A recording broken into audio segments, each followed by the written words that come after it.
In this video, we'll take a look at roof options for our gymnasium here in our sample project for the EcoSim energy simulation. We're going to change reference displays. We've already got the roofs modeled, and they're in different models inside the DGN file. So they're part of those nested reference attachments. And you can change the roof options and then do more exports to EcoSim Energy Simulator, again, to run more energy simulations and compare them with your different roof options to get the optimum roof for the project. For this video, I will maximize view 1 here, and I'm in this working model file. I just double-clicked on the wheel on my mouse to do a fit. I'm going to move my tool settings over here. Control-Shift right-click, and I'll turn on this illustration, ignore lighting.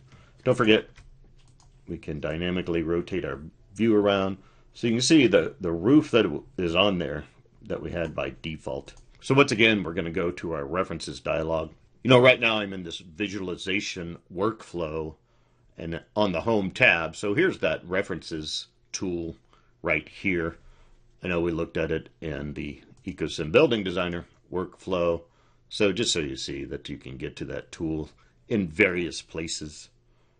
So if I go to references, I've talked about in the other videos how these are nested reference attachments. So you want to make sure you have this show hierarchy button turned on so you get this left pane over here in the references dialog box. And I'll expand the active model, that's the file that you're in. And then here we see the gym, which is the project master model inside that gym.dgn file referenced here. I'll expand that, click on it. Once I click on it, I see the nested attachments here. Now you see the ones that are grayed out in the list over here are the ones that don't have the display turned on over here. And we can see we have some different roof options here. So the one that we're looking at now is gym roof option 1. Now, again, these have already been modeled over in this gym.dgn file, and there are different models inside of that DGN file. You can have multiple models in the DGN file. We think of that design file, the .dgn file, as a container, and I can have multiple models inside that DGN file. And one way we might utilize those is for different options of our building. And if I turn off the one that's displayed here, the gym roof option 1, and we've been provided some descriptions here. So that's a roof flat 1 to 60 pitch there. And I'll just turn that one off. And you'll see back here in the view how the roof is turned off. So I'm just seeing the ceiling there now. And I'll turn on roof option 2 here. So I'll just minimize my references and rotate this, and you'll see how that has a steeper slope or pitch on the roof there. The workflow here would be to do the export. You might want to do the solar exposure calculation like we saw in the previous videos. You might want to rotate the building like we saw in the previous videos. You can see how there's several options that we can export over to Energy Simulator to, again, get the optimum, less energy, for the building to use. And as far as the solar energy that's hitting the building, go down to my Windows taskbar here and bring my references dialog back up. So just to show the different roof options, again, I'll turn the display off and on. In fact, let me just move this up over here. I'll kind of collapse it down so we can see the view out here. And I'll just scroll over. So that's roof 2. Turn that one off. Roof 3, you can see has some overhang. So it might provide some shading to the walls below there. And then roof 4, we'll see is just slanted in one direction. Again, I'm not going to go through the steps in the video here. If you haven't watched the previous videos, you should watch those to go through the solar exposure calculation and the exporting to energy simulator. Now, if you want to dig deeper, you can go into that gem.dgn file and create your own models.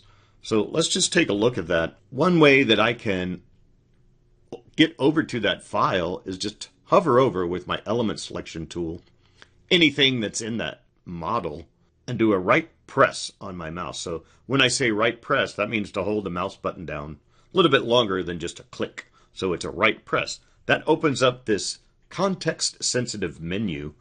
When we say context sensitive, it recognizes that that roof element is in a reference file. So it's not really in this file, it's just reference.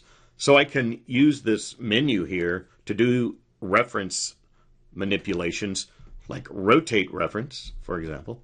But what I want to do is use this exchange, and I'm going to exchange into this gem roof option 4.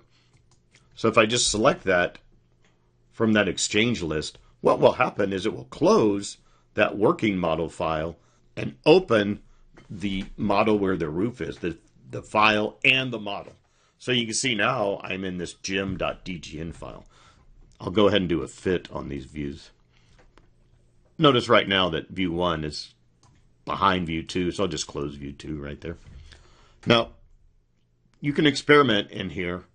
You don't want to manipulate this model, but you can copy it, and then you can manipulate it over there instead of manipulating this one that's been provided in the file. So if I go up to models right here, you can see all the different models that are actually in this gem.dgn file. So here's that project master model that we have referenced to the working model file over there. So you can see how in Building Designer we utilize references to our advantage. So a very robust tool in the application. Now here, this one is showing me that this is the active model. I'll just come up here and say copy this. So I can say copy a model, and I'll give it a different name over here. Maybe I'll call this roof option 5, or give it whatever name, maybe just testing. It's got one slope. I'll just say okay right there. So now I can see that I've got this other model in here, and we're not going to spend a lot of time on how you build roofs in this video, but you can go to the help and learn about models and roofs. You can see if I element select that roof, I've got all these controls where I can just manipulate it by dragging these glyphs around that we see out here. So I would want to adjust the walls to there, if working in a real model. But just to give you an idea, let's look at one of the other ones. So we had our roof option 2. Again, if I just copy that, again, I would just want to give it a different name in here. Maybe I can put my initials on it or whatever, Say okay there. And when you created it, it puts you into that model. Again, if I element select it, and I'll just maximize view 4, do a fit on it there. You can see how it has these controls. Now see this one over here. If I select that, it basically means take that slope away. Let's look at it in one of these different display styles. I'll deselect it there, or unselect it. So you can see how I took that slope away from that one side of the roof. Now, you can also, if you want to copy one of these, then you could delete the roof up here in our EcoSim workflow. If you want to, again, go to the help or maybe look at some other videos for EcoSim Building Designer.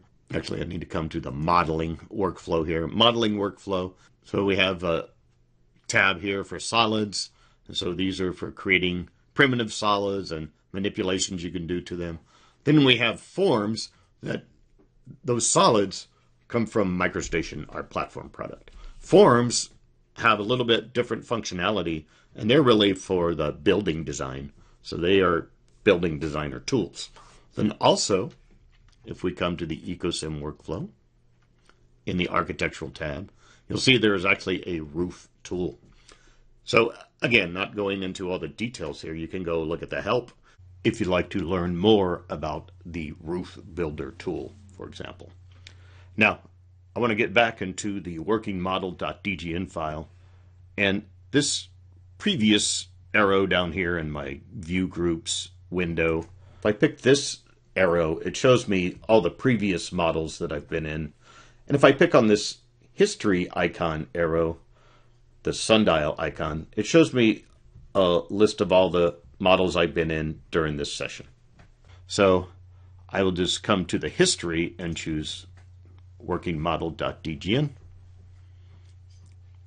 and that'll take me right back to the default model and file that we're utilizing for this video.